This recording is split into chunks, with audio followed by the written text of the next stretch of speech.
Hello friends, आपल्या सर्वांची आवडती मालिका तुझ्या सोबतीने या मालिकेच्या आजच्या गुरुवार 7 मेच्या एपिसोडमध्ये एकानंतर एक जबरदस्त ट्विस्ट आले आहेत.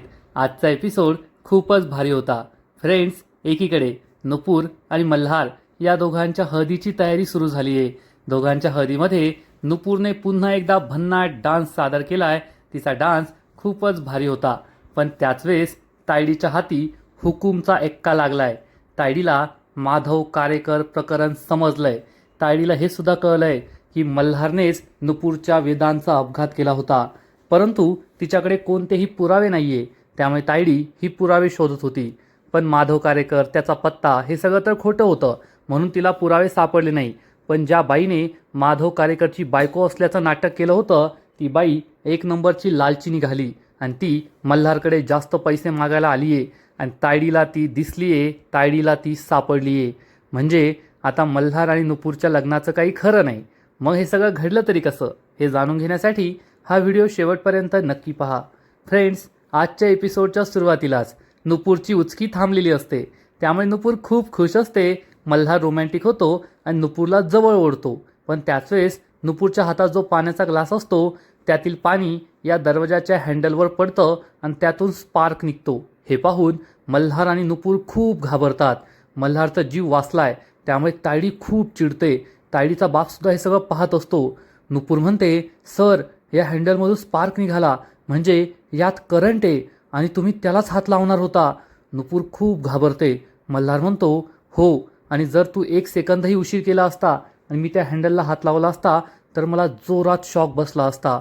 हे ऐकून नुपूर खूप घाबरते आणि म्हणते, सर, हे सगळं काय होतंय? मला तर खूप भीती वाटतेय. तुम्ही जर त्या हँडलला हात लावला असता आणि तुम्हाला शॉक लागला असता तर काय घडलं असतं? नुपूर घाबरलेली असते, रडू लागते. मल्हार तिला सावरतो, नुपूर, शांत हो, शांत हो. मी तुझ्यासमोर सुखरूप उभा आहे. मला काहीच झालेलं नाहीये. आणि तू हा विचार कर की तू मला वाचवलंय. जोपर्यंत तू माझ्या आयुष्यात आहे तोपर्यंत मला काहीच होणार नाही.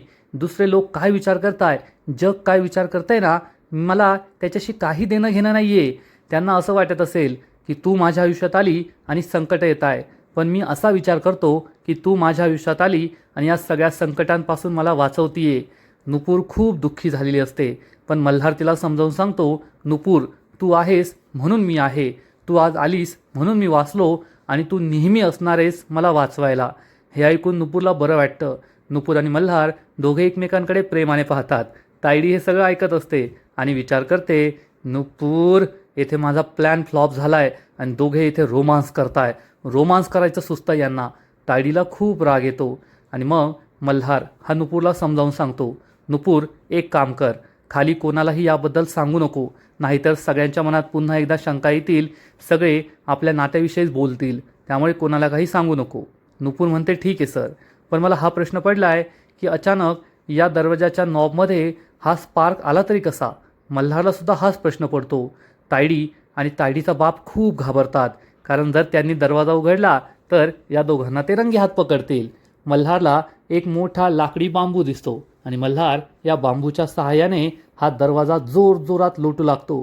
तायडी आणि तायडीचा बाप खूप घाबरतात आणि तेथे टेरेसवर लपून बसतात. मल्हार आणि नुपूर दरवाजा उघडतात. दोघे बाहेर येतात. दरवाजाच्या मागून पाहिल्यावर त्यांना समजतं की या नॉबवर एक विजेची वायर आली होती, त्यामुळे त्यात करंट उतरला होता. मल्हार म्हणतो, हे पहा, याच्यामुळे करंट आला होता. संपूर्ण हॉलला बाहेरून लाईटिंग केलंय ना, मग इलेक्ट्रिशियनकडून एखादी वायर येथे राहिली असेल. पण नुपूर विचारते, सर, एवढा मोठा हॉल आहे, अशी चूक कशी झाली? तर मल्हार म्हणतो, नुपूर, ही छोटीशी नॉर्मल गोष्ट आहे, तू एवढा विचार का करतीये? तर नुपूर म्हणते, सर, ही छोटीशी गोष्ट आहे का? तर मल्हार म्हणतो, ठीक आहे, एवढ्या मोठ्या गोष्टीचा तू विचार का करतीये? नुपूर हसू लागते आणि म्हणते, सर, तुम्ही सुद्धा माझी चेष्टा करताय ना? तर मल्हार म्हणतो, हो, या गोष्टीचा जास्त विचार करू नको आणि खाली गेल्यावर आईंना सुद्धा काही सांगू नको, उगाच त्यांना टेन्शन येईल. नुपूर म्हणते, ठीक आहे सर, मी कोणालाही सांगणार नाही, ही गोष्ट आपल्यातच राहील.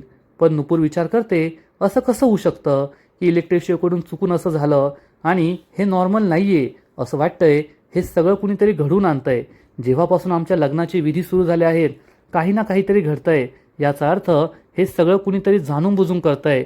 यामागे नक्कीच कुणाचा तरी हात आहे, असा विचार नुपूर करत असते. मल्हार तिला म्हणतो, नुपूर, चल, आता जास्त विचार करू नकोस, उद्या सकाळी लवकर उठायचं आहे ना, चल आता झोपायला जाऊया, असं म्हणून मल्हार आणि नुपूर हे दोघेही तेथून निघून जातात. हे दोघे गेल्यावर तायडी आणि तायडीचा बाप उठून उभे राहतात. तायडी खूप चिडते. नुपूर, आज पुन्हा एकदा तू माझा प्लॅन फ्लॉप केलास, पण मी काही शांत बसणार नाहीये. मी हे लग्न मोडूनच राहणार, असा विचार तायडी करते. आणि थोड्याच वेळात तायडी दरवाजातून बाहेर येते आणि लिफ्टमधून वरच्या फ्लोअरवर जात असते. लिफ्टमध्ये सुद्धा तायडी हाच विचार करत असते की आता पुढे काय होणार आहे, आता पुढे काय होईल, मी हे लग्न कसं थांबवू. आणि ती माधव कारेकरची बायको जी पैशांची लालची आहे, ती मल्हारला भेटण्यासाठी चक्क याच हॉलमध्ये आलेली असते. आणि ती विचार करते, मल्हार, तुझ्यासारख्या सेलिब्रिटी बिझनेसमॅनचं लग्न कोठे होतंय ते शोधणं माझ्यासाठी काही अवघड नव्हतं. आता मी येथे पोहोचली आहे आणि जोपर्यंत मी तुला भेटत नाही, माझं काम तुझ्याकडून करून घेत नाही ना, तोपर्यंत मी तुझी पाठ काही सोडणार नाही आहे. एकीकडे तायडी ही लिफ्टने वर येत असते आणि दुसरीकडे ही माधव कारेकरची बायको जिन्याने येत असते. तायडी लिफ्टमधून बाहेर येते आणि ही बाई जिन्याने वर चढते. तेवढ्यात तायडी आणि तिची जोरात धडक होते. तायडीला खूप राग येतो. तायडी चिडून म्हणते, ए, डोळे फुटलेत का तुझे, नीट दिसत नाही का तुला. ही माधव कारेकरची बायको खूप चिडते आणि म्हणते, ओ, एवढं काय चिडताय, चुकून धक्का लागला ना, त्यात एवढं काय ओरडायचं. तर तायडी चिडून म्हणते, ए, आवाज नाही चढवायचा, नीट बोलायचं माझ्याशी. आणि कोण आहे ग तू, कोण आहे, येथे कशासाठी आली आहे.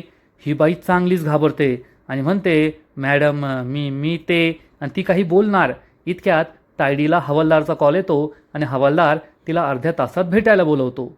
तायडी चिडून म्हणते, इथं मला पुन्हा दिसायचं नाही बरं का, परत दिसली ना तर मी तुला पोलिसांच्या हवाली करेल, एवढं लक्षात ठेव, असं म्हणून तायडी तेथून रागारागाने निघून जाते. आणि मग ही माधव कारेकरची बायको म्हणते, मला पोलिसांच्या हवाली करा, नाहीतर नरकात पाठवा, पण जोपर्यंत मला जे हवं आहे ते मी त्या मल्हार खानविलकरकडून मिळवत नाही, तोपर्यंत मी कोठेच जाणार नाही. असा विचार करून ही बाई या लग्नाच्या हॉलमध्येच राहायचं आणि मल्हारला भेटायचं असं ठरवते. इकडे नुपूर आणि आशा त्यांच्या रूममध्ये असतात. तेव्हा नुपूर ही आशाला रात्रीची औषध देते आणि म्हणते, आई झोप, तू खूप थकली असशील ना, मी तुझे पाय चिपून देते. तर आशा म्हणते, नाही ग, मुलीच्या लग्नात आई कधीच दमत नसते. हे ऐकून नुपूरलाही बरं वाटतं. आणि मग आशा ही नुपूरच्या गालावर प्रेमाने हात ठेवते आणि म्हणते, नुपूर, तुला खरंच खूप चांगला आयुष्याचा जोडीदार मिळाला आहे, जो आयुष्याच्या प्रत्येक वळणावर, प्रत्येक संकटात तुझी साथ देईल. हे ऐकून नुपूर खुश होते. आशा म्हणते, आता फक्त 2च दिवस, आज मेहंदी झाली, उद्या हळद आणि मग परवा तुझं लग्न, आणि मग मी तुझी पाठवणी करणार तुझ्या सासरी. तर नुपूर म्हणते, कोणाची पाठवणी करणार, माझी. आशा विचारते, हे काय बोलतेस. तर नुपूर म्हणते, माझ्या एकटीची पाठवणी होणार नाही आहे, तू सुद्धा माझ्याबरोबर येणार आहे. हे ऐकून आशाला मोठा धक्काच बसतो. आशा म्हणते, अगं वेडाबाई, हे काय बोलतीये, मुलीच्या लग्नानंतर मुलीची आई तिच्याबरोबर नाही जात. तर नुपूर म्हणते, मला ते काही माहीत नाही आहे, पण तू माझ्याबरोबरच येणार आहे. आशा म्हणते, नुपूर, वेड्यासारखं बोलू नकोस, तुझा आणि मल्हारचा नवीन संसार आहे, तेथे माझा कुठं विचार करतेस, मला न्यायचा विचार करतेस तू. तर नुपूर म्हणते, हो आई, लग्नाच्या वेळेसच हे ठरलं होतं की मी तुला माझ्याबरोबर नेणार आहे, त्यामुळे तर मी लग्नाला हो म्हणाले. मला मल्हार सरांशी सुद्धा याबद्दल बोलायचं आहे, मल्हार सर यासाठी नकार देणार नाहीत. तर आशा सांगते, माझा पूर्ण विश्वास आहे की मल्हार नकार देणार नाही, पण लग्नानंतर मुलीच्या आईने मुलीबरोबर जाणं चांगलं दिसत नाही, म्हणून मी तुझ्याबरोबर येणार नाही आहे. तर नुपूर म्हणते, आई, तुला माझ्याबरोबर यावंच लागेल, आणि तू नाही आलीस तर मी सुद्धा सासरी जाणार नाही. आशा चिडून म्हणते, असं काय वेड्यासारखं बोलतीयेस, काही बाही बोलू नकोस, तुला मला नेता येणार नाही आहे आणि मी सुद्धा तुझ्याबरोबर येणार नाही आहे, एवढं लक्षात ठेव, तुझ्याबद्दल मल्हारशी काहीच बोलू नको. तर नुपूर म्हणते, मी मल्हार सरांशी अजून बोलले नाही आहे, पण जेव्हा माझ्या आणि मल्हार सरांच्या लग्नाचा विषय निघाला, आमचं लग्न ठरलं ना, तेव्हाच मी मनाशी ठरवलं होतं की लग्नानंतर मी तुला माझ्याबरोबर माझ्या सासरी नेणार आहे आणि तुला यावंच लागणार आहे. आणि तेवढ्यात मल्हार तेथे येतो आणि म्हणतो, नुपूर अगदी बरोबर बोलतीये. आशा आणि नुपूरला मोठा धक्काच बसतो. आणि इकडे तायडी आणि हवालदार हे दोघे पोलीस रेकॉर्ड रूममध्ये येतात आणि हा हवालदार वेगवेगळ्या फाईल चेक करत असतो. तायडी म्हणते, किती धूळ येथे. हवालदार म्हणतो, आता मॅडम, जुने रेकॉर्ड आहेत ना, धूळ तर असेलच. हवालदार वेदांत वेंगुर्लेकरची केस फाईल शोधत असतो आणि त्याला ही फाईल सापडते. ही फाईल तो तायडीला देतो आणि म्हणतो, मॅडम, थोडं लवकर करा बरं का, नाहीतर कदम सर आले ना तर माझी नोकरी जाईल. तायडी म्हणते हो ठीक आहे, जातो बाहेर. हवालदार बाहेर निघून जातो आणि तायडी ही फाईल चेक करत असते. तर तिला दिसतं की वेदांत वेंगुर्लेकरची केस क्लोज झाली आहे आणि गुन्हेगाराचं नाव हे चक्क माधव कारेकर असं आहे. तायडी विचार करते, यांनी तर ही केस क्लोज केली आहे आणि गुन्हेगाराचं नाव माधव कारेकर आहे. पण माधव कारेकर कसा गुन्हेगार असू शकतो? अपघाताचं लोकेशन आणि अपघाताची वेळ याचा विचार केला तर यामध्ये मल्हारचं नाव असायला हवं ना. मल्हारने वेदांचा अपघात केला आहे आणि मग हा माधव कारेकर आहे तरी कोण, हे सगळं शोधून काढायला हवं. यात माधव कारेकरचा पत्ता आहे. या पत्त्यावर कोणाला तरी पाठवून या माधव कारेकरला माझ्या नजरेसमोर उभं करायला हवं, तरच कळेल हे सगळं प्रकरण नेमकं आहे तरी काय. असा विचार करून तायडी या सगळ्या डॉक्युमेंटचा आपल्या मोबाईलमध्ये फोटो काढून घेते आणि हा फोटो एका माणसाला पाठवते आणि या माणसाला सांगते फक्त 24 तास. किती? 24 तास, 1 मिनिटसुद्धा जास्त नाही. 24 तासाच्या आत मला हा माणूस माझ्यासमोर पाहिजे. काम वेळेत व्हायलाच हवं. असं म्हणून तायडी फोन कट करते आणि विचार करते फक्त एक पुरावा. मल्हार आणि नुपूर, फक्त एक पुरावा आणि मग मी तुमच्या लग्नाचे 3, 13, 12 कसे वाजवते ना ते तुम्ही पाहतच राहा. म्हणजे तायडीने आता पक्क ठरवलंय नुपूरसमोर हे सत्य आणायचं की मल्हारनेच वेदांचा अपघात केला होता आणि मग नुपूर आणि मल्हारचं लग्न मोडायचं. हाच तिचा प्लॅन आहे. इकडे मल्हार नुपूरच्या रूममध्ये येतो. त्याने नुपूर आणि आशाचं बोलणं ऐकलेलं असतं आणि तो म्हणतो, आई नुपूर एकदम बरोबर बोलतीये, तुम्ही लग्नानंतर आमच्या घरी राहायला यायचं आहे. आशा म्हणते, मल्हार माझी मुलगी ना थोडीशी वेडी आहे, तू तिचं ऐकू नकोस, ती काहीही बोलते, तिच्यावर विश्वास ठेवू नको.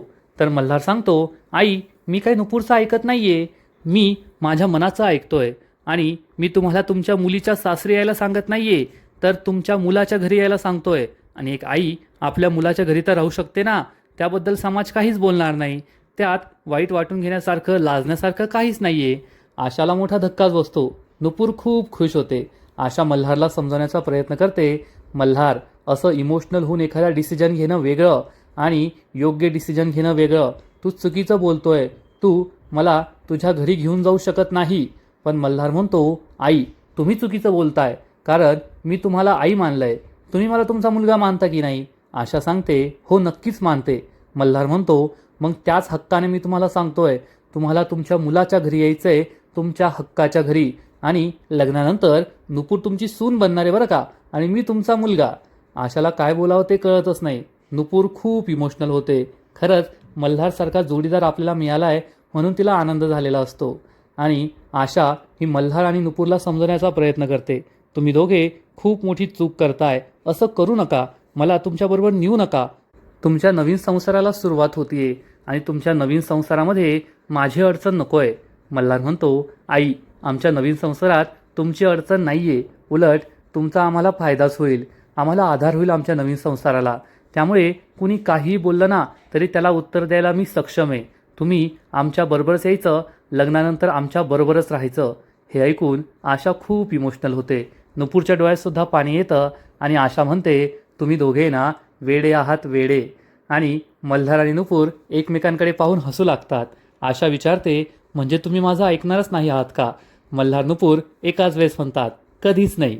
या दोघांना सुद्धा आश्चर्य वाटतं की आता आपण एकमेकांसारखं बोलायला सुद्धा लागलोय आणि हे दोघे एकमेकांकडे पाहून स्माईल करतात. आशासुद्धा खूप खुश असते. तिघे आनंदी असतात. आणि मग दुसरा दिवस उजाडतो. मल्हार आणि नुपूरच्या हळदीचा दिवस. आणि मल्हार आणि नुपूरच्या हळदीसाठी हळकुंड कुटलं जात असतं आणि त्यासाठी रेवती मावशी, नंतर 4-5 सवासणी आणि आपली मीना असते. या सगळ्या मिळून एक छान सुंदर हळदीचं गाणं गात असतात. आशा हे सगळं पाहत असते, खूप खुश असते. हळदीची जय्यत तयारी झालेली असते. मीना ही पहिल्यांदाच आनंदी दिसते. तिच्या चेहऱ्यावर कोणताही प्लॅन बनवल्याचे किंवा काहीतरी चुकीचं करतोय असे एक्सप्रेशन नसतात. आणि मग त्यांचं हळदी कुटून होतं आणि तेवढ्यात आपल्या नवरीबाईचा डान्स सुरू होतो. गुलाबाची कली कशी हल्दीने माखली या गाण्यावर नुपूर, जिया, ईशा, कोमल या सगळ्याजणी खूप छान डान्सला सुरुवात करतात.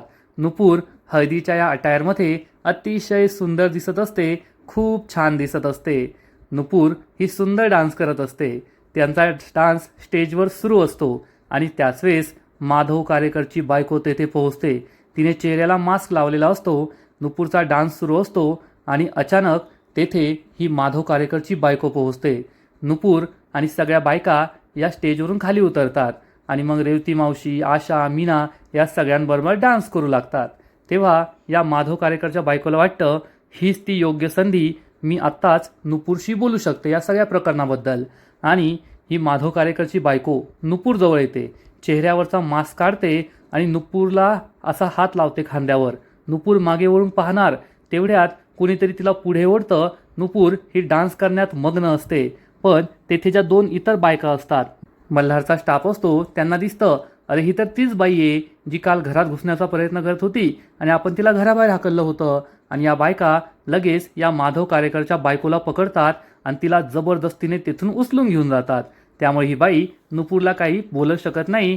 नुपूर तिचा डान्स करण्यात, हळद एन्जॉय करण्यात खूप खुश असते, मग्न असते. या 2 बायका या माधव कारेकरच्या बाईला बाहेर घेऊन येतात आणि तिला जाब विचारतात, ए तू येथे कशी, आणि ते तुला आमचा युनिफॉर्म कसा काय भेटला? याचा अर्थ तू काहीतरी झोल करायला आली होती ना. थांब, आता तुला पोलिसांच्याच हवाली करतो. तुला ही साडी कुठून मिळाली? आणि या माधव कारेकरच्या बायकोला आठवतं की जेव्हा सकाळी एक स्टाफमधली बाई तेथे येत होती तेव्हा तिने चक्क या बाईला किडनॅप केलं, तिला बेशुद्ध केलं आणि तिची साडी पळवली आणि म्हणाली होती, ए बाई तुझी आणि माझी कोणती दुश्मनी नाही आहे, पण मला त्या मल्हार खानविलकरला भेटायचं आहे, त्यासाठी मला हे करावंच लागणार आहे. माधव कारेकरची बायको चिडून म्हणते, ए सोडा मला. तर या 2 स्टाफवाल्या बायका म्हणतात, ए आवाज चढवायचा नाही, चला आत्ताच्या आता निघ इथून, आणि परत येथे आली ना तर तुला पोलिसांच्या हवाली करेल. असं म्हणून या स्टाफच्या बायका या माधव कारेकरच्या बायकोला घेऊन तेथून निघून जातात. तायडी ही हॉलच्या बाहेर उभी असते.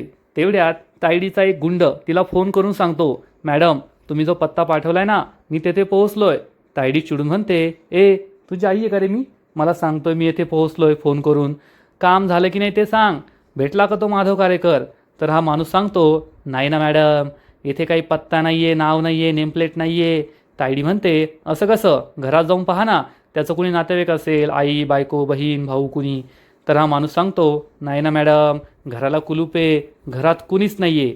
तायडी चिडून फोन कट करते आणि विचार करते, हे माझ्याबरोबर काय होतं आहे? ही शेवटची आशा होती. तो माधव कारेकर सापडला असता तर सगळं जमलं असतं. आता या मल्हार आणि नुपूरचं लग्न मी कसं थांबवू? काय करायचं? मला देवसुद्धा मदत करत नाही आहे, असा विचार तायडी करत असते. तेवढ्यात गायत्री तेथे येते आणि म्हणते, तायडे तू येथे काय करतेयस? तेथे नुपूर मल्हारच्या हळदीला सुरुवात झाली आहे, चल लवकर, तुझ्याशिवाय हळदीला काही मजा नाही आहे. तर तायडी म्हणते, तू जा, मी येते. गायत्री निघून जाते. तायडी विचार करते, खरं बोललीस तू, माझ्याशिवाय या हळदीला काही मजा नाही आहे. आता मल्हार आणि नुपूरची हळद कशी पार पडते ना ते मी बघतेच, असा विचार करून तायडी खूप खुश होते आणि आजचा एपिसोड येथेच संपतो. फ्रेंड्स, तुझ्या सोबतीने या मालिकेचा आजचा एपिसोड खरंच खूप भारी होता, खूप इंटरेस्टिंग होता. एकीकडे मल्हार आणि नुपूर त्यांच्या आयुष्यातील सगळ्यात आनंदाचा काळ घालवताय, वेगवेगळे फंक्शन एन्जॉय करताय, परंतु त्याच वेळेस तायडी हे लग्न कसं थांबवायचं यासाठी प्रयत्न करतीये. मल्हार आणि नुपूरने आशाला आपल्याबरोबर आपल्या घरी नेण्याचा निर्णय घेतला आहे, पण या तायडीने तर चक्क मल्हारचं लग्न कसं मोडायचं यासाठी प्लॅन बनवला आहे आणि ती माधव कारेकरची बायकोसुद्धा कार्यक्रमात शिरली आहे आणि आता लवकरच तायडी आणि तिचीसुद्धा भेट होणार आहे. मग हे सगळं घडलं तरी कसं आणि आता या मालिकेच्या पुढील एपिसोडमध्ये काय घडणार आहे हे पाहायला खूप मजा येईल. या मालिकेचा पुढील एपिसोड खूपच भारी असणार आहे.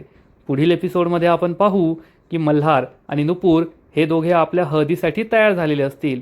दोघे खूप सुंदर दिसत असतील आणि तेव्हा मल्हार हा नुपूरला आठवण करून देईल की जेव्हा नुपूर त्याच्या ऑफिसमध्ये काम करत होती तेव्हा नुपूरने मल्हारच्या कोटवर आपल्या हाताचे हळदीचे डाग लावले होते. मल्हार म्हणतो, नुपूर तोच शकुन होता, तोच संकेत होता की तू माझ्या आयुष्यात कायमची येणार आहे. हे ऐकून नुपूर खूप खुश होते. तिलासुद्धा हे सगळं आठवतं आणि मग मल्हार आणि नुपूरच्या हळदीला सुरुवात होते. सगळ्यात आधी तायडी ही मल्हारला हळद लावते आणि मग मल्हारची उष्टी हळद ही नुपूरला लावली जाते. सगळे खूप खुश असतात, पण अचानक मल्हारला त्रास होऊ लागतो. मल्हारला खूप त्रास होतो, श्वास घ्यायला त्रास होतो. नुपूर घाबरून विचारते, काय झालं सर? तर तायडी तिला दूर करते आणि म्हणते, ही सिच्युएशन फक्त मी हँडल करू शकते, तू नाही. नुपूर तायडीवर खूप चिडणार आणि म्हणणार, बाजूला हो मॅडम, आता माझं आणि मल्हार सरांचं लग्न होतं आहे. आयुष्यभर आम्हालाच एकमेकांची साथ द्यायची आहे. तुम्ही आमच्यामध्ये येऊ नका. हे ऐकून तायडीला जबर धक्का बसेल. तायडी रागारागाने तेथून निघून जाईल आणि तायडी जेव्हा बाहेर येणार त्याच वेळेस तिची आणि या माधव कारेकरच्या बायकोची भेट होणार. तायडी विचारेल, ए कोणेच गो तू? आणि मग ही बाई झालेला सगळा प्रकार तायडीला सांगणार की मल्हारने तिला कसं या खोट्या माधव कारेकरची बायको बनवलं होतं नुपूरला फसवण्यासाठी आणि ती आता पैसे घेण्यासाठी येथे आली आहे. हे ऐकून तायडीला खूप आनंद होईल आणि तायडी म्हणेल, तू अगदी योग्य वेळेवर आली आहे. आता तू माझ्यासाठी काम करायचं, त्या मल्हारसाठी नाही. तू माझा हुकूमचा एक काय. हे ऐकून ही बाई खूप खुश होणार. मग आता तायडी पुढे काय करेल, या बाईचा उपयोग कसा करून घेणार, मल्हार आणि नुपूरचं लग्न खरंच मोडणार का, हे पाहायला खूप मजा येणार आहे. तर फ्रेंड्स, तुम्हाला सुद्धा ही मालिका आवडते का? नक्कीच कमेंट करून सांगा. आणि तुझ्या सोबतीने या मालिकेचे असेच नवीन नवीन एपिसोड, नवीन नवीन अपडेट सर्वात आधी पाहण्यासाठी व्हिडिओला लाईक करा, शेअर करा, चॅनलला सबस्क्राईब करून बेल आयकॉनवर क्लिक करा. म्हणजे या मालिकेचे नवीन नवीन एपिसोड तुम्हाला सर्वात आधी पाहायला मिळतील. खूप खूप खूप धन्यवाद.